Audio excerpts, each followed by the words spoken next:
Welcome back to the Postpartum Prep Podcast. My name is Carradine. I'm your podcast host, and today I am joined by Jaclyn Fiedler.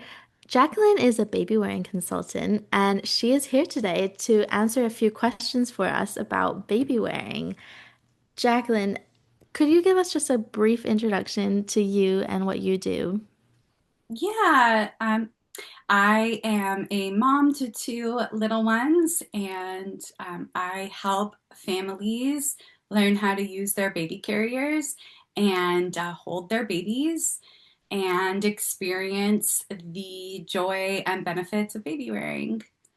Awesome. So if you're interested in baby wearing, you're in the right place. Jaclyn and I actually just recorded a full episode all about baby wearing, all about the benefits of baby wearing and safety tips. So head on over to that full episode after this one. You can add it to your queue now. For now, we're going to get into the Q&A. So Jaclyn, our first question is, are there times I shouldn't baby wear?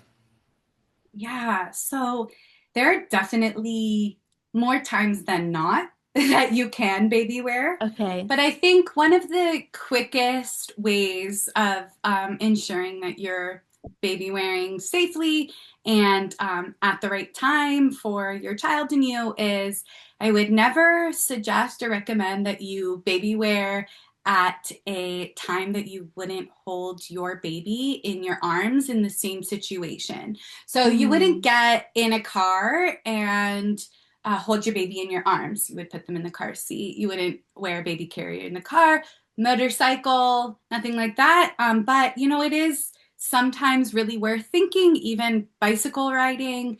Would you hold your baby in your arms and ride confidently? If not, I would suggest not baby wearing at those times.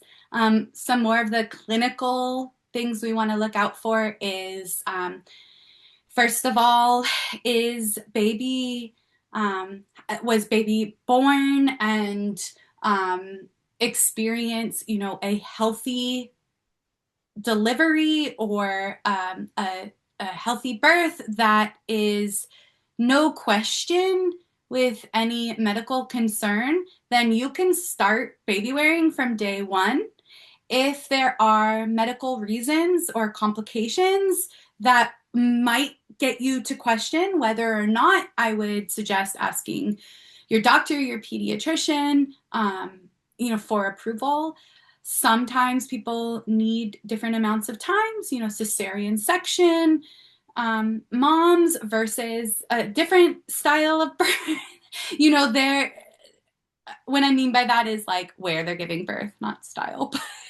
okay. Whatever your experience was of bringing your child into the world, if they're healthy and doing well, you can go ahead and start baby wearing right away. If they have any respiratory issues or if they are considered underweight or low weight or low tone or high tone, you're going to have different ways you're going to need to support baby wearing. So, in those situations, I would back up, take a minute, and find a professional that can support you with that. Um, What kind of professional would that be? A baby wearing First of consultant? all, your doctor needs to Okay. clear if there Okay. is any issues with your child or if they were preterm. So if they were born early, they're not at the developmental stage that we would see a term baby.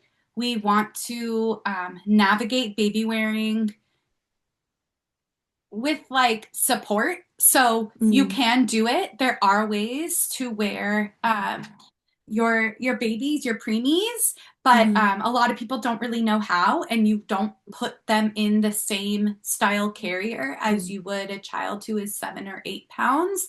mhm, So there the you would your baby needs to be cleared for any medical reasons that they could not be in a carrier. That's respiratory issues. If there's any breathing issues, we do not want them in the carrier. That can also include sometimes if baby is super sick, especially mm, really little ones.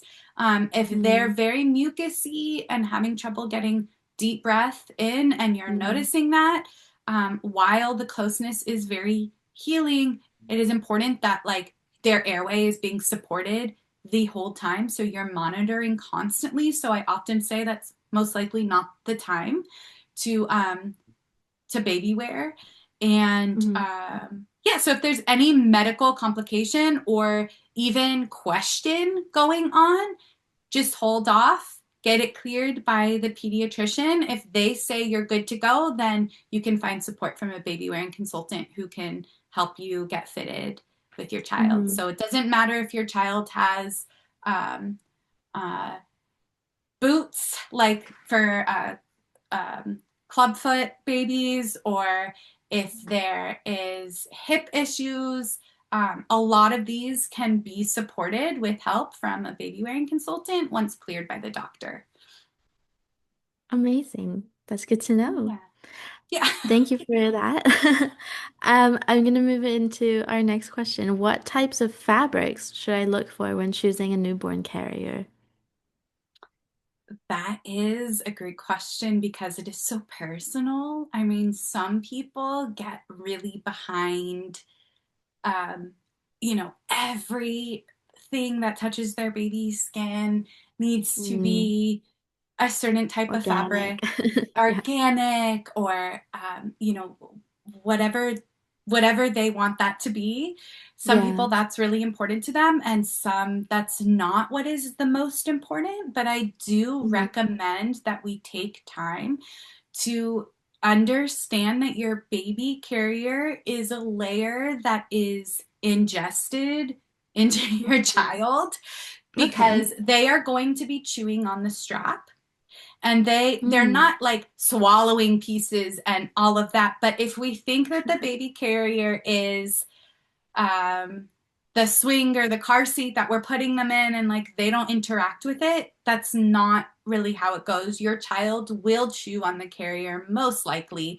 Most babies Mm. enjoy teething babies. So knowing Uh-huh. what fabrics, materials your carrier is made out of is important to some people. For that, you get to make that Yeah. decision. And I would say also, you don't have to get the most expensive fabrics or Yeah. carriers. Mhm. But if that is what you choose, there are ways to get carriers that are really good, that I would recommend, that are expensive carriers, but there are ways to get them affordably. So I Yeah. don't really always go with the excuse when people are like, well, I can't afford that, because there are ways. There is an amazing blossoming secondhand market for Mm. baby carriers. People will give you their carriers. Your Mhm. neighbors will. If you say, do you have any? Did you use any? There are so many ways to get really fantastic carriers that I don't really believe in the whole like, well, I'm just going to buy the cheapest one on Amazon Mm. that is synthetic fabrics and all of this. There are so many ways that we can find you an incredible choice that meets your budget and that is also textile and all of that friendly for what you want. Mm. Awesome. Yeah, Yeah. that's a really good point about secondhand markets as well for the baby carriers. I got given so many. I'm trying to actually, now that my son is 2.5 and he doesn't fit in any of them anymore, I'm trying to actually give them away myself. And it's these things I always like to emphasize for new moms, like especially when it comes, there is so much when you're having your baby that you could buy. Going secondhand for a lot of things can often be a great option. And I'll just say one more thing about secondhand, or at least pre-loved, is how I like to look at it. Mhm. When it comes to baby carriers, they hold such an incredible experience for most families, unless they got frustrated and never got help and just threw it in the corner. But for most people who wore their babies in a carrier and are gifting you that carrier, there's good vibe in it, and that makes a difference when you are wrapping something around your body and you know that it had the intention to hold babies and to help support Hmm. parents. But Yeah. also, physically, carriers have to be broken in, most of them, which is something Oh, nobody knows or understands. That no. they are, your carrier softens as you wear Yeah. it and as you use it, just like any Okay. 100% linen Like shoes. garment or Okay. shoes, leather, whatever it is, it has to be Yeah. broken in. Some have been, certain processes have helped them be a little bit softer and a little bit more moldable, but the goal is to have your carrier, even the most structured ones with buckles, to be Mm. as moldable to you and your baby as possible. And so a Okay. lot of the time when they're secondhand, they're coming to you already, that process is broken in, so they just like come Wow. on to you at like butter versus like Yeah. Tin Man. Yeah. So there can actually be even more benefits than just saving a few dollars. It can actually be really helpful to get secondhand. Yeah. Awesome. We're going to move into our last question for today. She says, I have a plus size body. I'm wondering whether baby wearing will still work for me.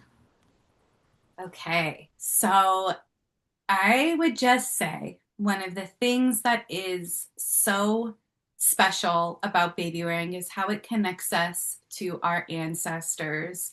And with that, I'm going to say not every human being from the beginning of time, as baby wearing is one of the, if not the oldest tool in human kind. If you think about it, we have been strapping babies onto our bodies since the beginning of time to protect Mhm. our offspring and to be able to do the work that we needed in the world, whether that was hunting, making tools, whatever. It is since the beginning of time, through every culture, tradition, generation, there has been form of baby wearing. Some have less, some have lost more, some the skill set isn't even there anymore, but people are teaching. But my point is that humans have carried babies since the beginning of time. Whether it was a piece of Mm. cloth or full buckles and structure, that process has happened forever. Every Mhm. kind of human body can put a baby safely, securely, comfortably on your body. Your Mm. arms are the very first initial baby carrier. They are the safest baby carrier up until the point till you are too tired, raging out, upset, like you need something to help you, most likely. And so the baby carrier is like the second best thing. It's like putting your baby on your body, holding them, has been done throughout time by all humans. So number one, yes, any human body, disability, wheelchair, as long as you are, again, when not to baby wear, like as long as you are coherent and like not um, having a substance in your system or anything like that. Like if you can drive a car, you can wear your baby.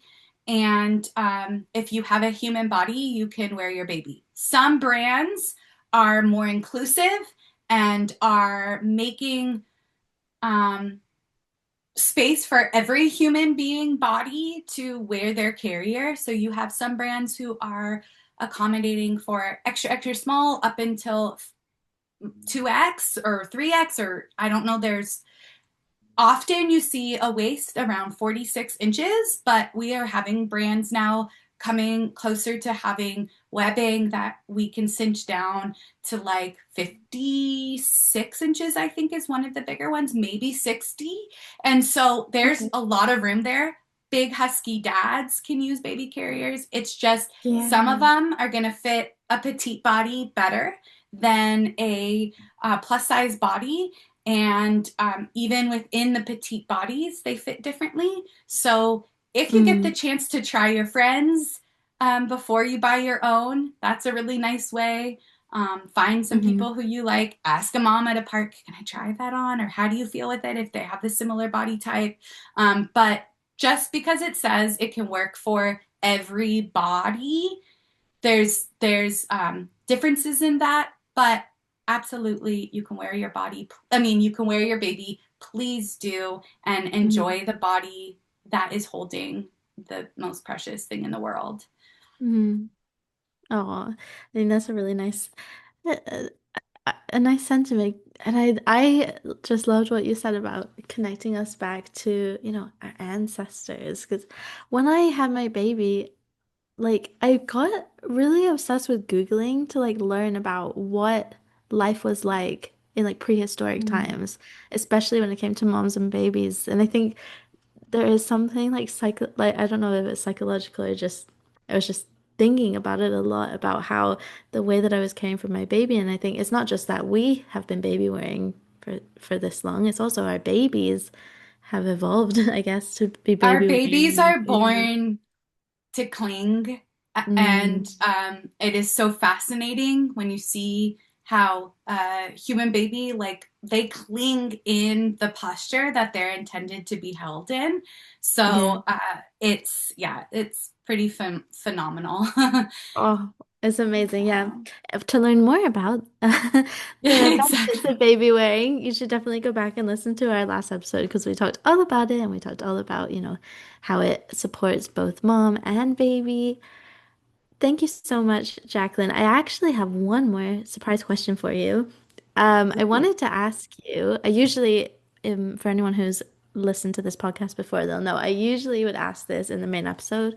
I just kind of forgot to ask in the main episode, but I like to ask if you, thinking back to like your pregnant self before you had your first baby, if you could go back and say something to her, give her some advice, what would you tell her?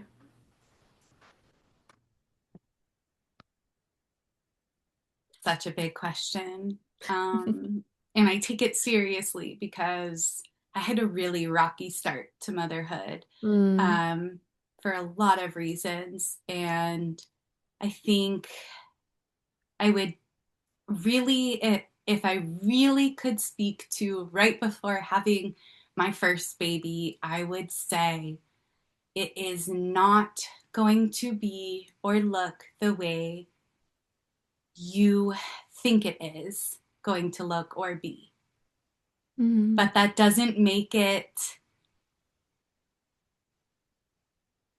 not unique. That doesn't make it unsacred. That doesn't make mm, it unholy or not beautiful enough or raw enough or you're not something because of how it all flows and goes. mm, And if I could just bring that peace to my heart that it is going to be such a wild ride and be mm, mm, completely different than I thought it would be. If I knew that I would come out of it feeling, or not come out of it, but evolve with it up to this point right now, knowing that there's passion that can still be discovered. There's freedom that is going to come in time. And mm, that right now, if I can just focus on devotion and dedication to this one thing of being with my child, holding my child, and really mm, being present when I hold my child, so much healing is possible. mm. So it's not going to look the same. It will be magical though. And it is a journey that you will not want to get off that ride, really. Like you'll say you want Mm. to, but you don't. And it's so good and it feeds you. And so, like, buckle up and enjoy. Yeah. Oh, I hope that our listeners take that away from this conversation too. Thank you again, Jaclyn, so much for speaking with us today. I hope Thank everyone you'll go you. back and listen to our previous episode. As a reminder, for those of you listening, I always share our guest Q&A topics in my email newsletter in advance. So I will add the link in the show notes for you or in the episode description for you to come join my email newsletter there so you get all the updates. Jaclyn, for anyone listening, where can they find you? They can find me on Instagram at your.babywearing.bestie. And that's really where I live with my teachings at this point for the public and virtually. So come find me there. Go on, head on over. I know I follow her there and I love her content, so I'm sure you will too. Thank you so much. And I will, for Thank those of you you. listening, we'll see you next time on the Postpartum Prep Podcast. Bye for now.